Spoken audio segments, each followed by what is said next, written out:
జై జై శంకర హరహర శంకర.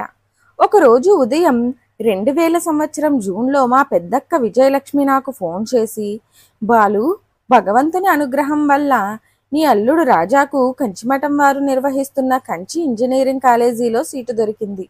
ఇక 4 రోజులలో వాణ్ణి అక్కడ చేర్చాలి. మీ బావగారు ఊళ్ళో లేరు, వారం దాకా రారు, కాబట్టి నేను రాజాకు తోడుగా వెళ్ళి వస్తాను. నువ్వు మాతో రాగలవా? నేను చెప్పబోయేంతలో తనే నువ్వు రావడం కుదురుతుందా అని అడగడానికి నీకు ఫోన్ చేయలేదు. అప్పుడే నేను నీకు కూడా హైదరాబాద్ నుండి చెన్నైకి టికెట్స్ తీసుకున్నాను అని చెప్పడానికి చేశాను. 3 రోజుల తర్వాత మనం బయలుదేరుతున్నాం. అటు తర్వాత 3 రోజులకు తిరిగొస్తాం. నేను తనకి ఏదో చెప్పడానికి ప్రయత్నిస్తున్నా తను వినకపోగా, మనం మొదట చెన్నై వెళ్దాం, అక్కడి నుండి కంచికి డబ్బులు కట్టి అడ్మిషన్ చేసి వాణ్ణి హాస్టల్లో వదిలి కంచి మఠానికి వెళ్ళి చెన్నై వద్దాం, మళ్ళా అక్కడి నుండి హైదరాబాద్కి వచ్చేద్దామని చెప్పింది. మా అక్క నిర్ణయాన్ని వ్యతిరేకిస్తూ ప్రార్థించాను, బ్రతిమాలాను, పేచీ పెట్టాను, నసిగాను, కసిరాను, అరిచాను. తను ఫోన్ పెట్టేసింది. చాలా ప్రయత్నించాను వెళ్ళకూడదని, కానీ తను నాకంటే వయసులో పెద్దది కావడం వల్ల తన నిర్ణయాన్ని నా పైన రుద్ది, నా బుద్ధి, నా అలవాట్లు తెలుసు కాబట్టి నేను వెళ్ళకపోవడానికి ఏ కారణమైనా చెబుతానని తెలిసి ముందే అన్ని ఏర్పాట్లు చేసి తర్వాత నాకు విషయం తెలిపింది.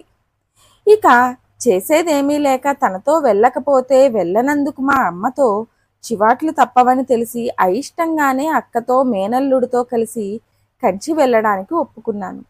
ఉదయాన్నే నేను, మా అక్క, నా మేనల్లుడు చెన్నై చేరుకున్నాము. అక్కడే ఇడ్లీ, వడ, పొంగల్, ఉదయ పలహారం కావించి చెన్నైకి 70 కిలోమీటర్ల దూరంలో ఉన్న కంచికి ప్రయాణమయ్యాము. మేము కంచి చేరుకోగానే శంకర విజయేంద్ర సరస్వతి స్వామి వారిని కలిసి మా అల్లుడి అడ్మిషన్ గురించి తెలిపి కాలేజీ దగ్గరికి వెళ్ళమని చెప్పారు. మేము వారు చెప్పినట్టుగానే స్వామివారిని కలవడానికి వెళ్ళాము. నేను కంచి కామకోటి మఠంలోనికి వెళ్ళడం అదే తొలిసారి. మఠంలో 15 నిమిషాలు కాచుకున్న తరువాత మాకు స్వామివారిని కలిసే అదృష్టం కలిగింది. నా మేనల్లుణ్ణి కొన్ని సాధారణ ప్రశ్నలు అడిగారు. తరువాత మేము స్వామివారికి నమస్కరించి ఆశీస్సులు అందుకున్నాము. స్వామివారి గదిలో నుండి బయటకు వస్తూ పరమ ప్రశాంతంగా, ప్రసన్నంగా, మంత్రముగ్ధులను చేసే చిరునవ్వుతో ఉన్న స్వామివారి ముఖాన్ని చూశాను. నిజంగా చెప్పాలంటే ఇది తప్ప నేను మొదటిసారి స్వామివారిని కలిసినప్పుడు గుర్తుపెట్టుకోవాల్సిన విషయం ఏమీ లేదు. తరువాత మేము కంచి ఇంజనీరింగ్ కాలేజీకి వెళ్ళి డబ్బులు కట్టి విజయవంతంగా మా అల్లుడిని కాలేజీ హాస్టల్లో చేర్చి అక్కడే అందరము భోజనం చేసి వెళ్ళబోతుండగా నన్ను చికాకు పరిచేందుకు మా అక్క, బాలు, మనం కంచికి తరచుగా రాము కదా, ఇప్పుడు వచ్చాం కాబట్టి కామాక్షి అమ్మవారి దేవస్థానానికి కూడా వెళ్ళి కొన్ని పట్టు చీరలు కొనుక్కొని కంచి మఠానికి వెళ్దాము. ఉదయం మనకు కేవలం చిన్నస్వామి శంకర విజయేంద్ర సరస్వతి స్వామి వారి దర్శనం మాత్రమే కలిగింది. పెద్ద స్వామి జయేంద్ర సరస్వతి స్వామిని కూడా దర్శించుకోలేదు కదా. ఈ రోజు సాయంత్రానికి స్వామివారు వస్తారని నాకు ఒక పూజారి గారు చెప్పారు.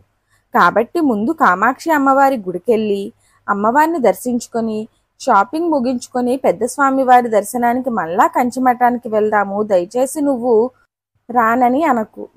అపార కరుణా సింధుం జ్ఞానదం శాంతరూపిణం శ్రీ చంద్రశేఖర గురుం ప్రణమామి ముదాన్వహం. జై జై శంకర హరహర శంకర. మీకు గనక ఈ వీడియో నచ్చినట్లయితే కామెంట్ బాక్స్లో జై జై శంకర హరహర శంకర అని టైప్ చేయండి. అలాగే మా ఛానల్ కొత్తగా వచ్చిన వారైతే సబ్స్క్రైబ్ చేసుకోండి. పక్కనే ఉన్న బెల్ ఐకాన్ని క్లిక్ చేయండి. అలాగే మా వీడియోని లైక్ చేయండి, షేర్ చేయండి.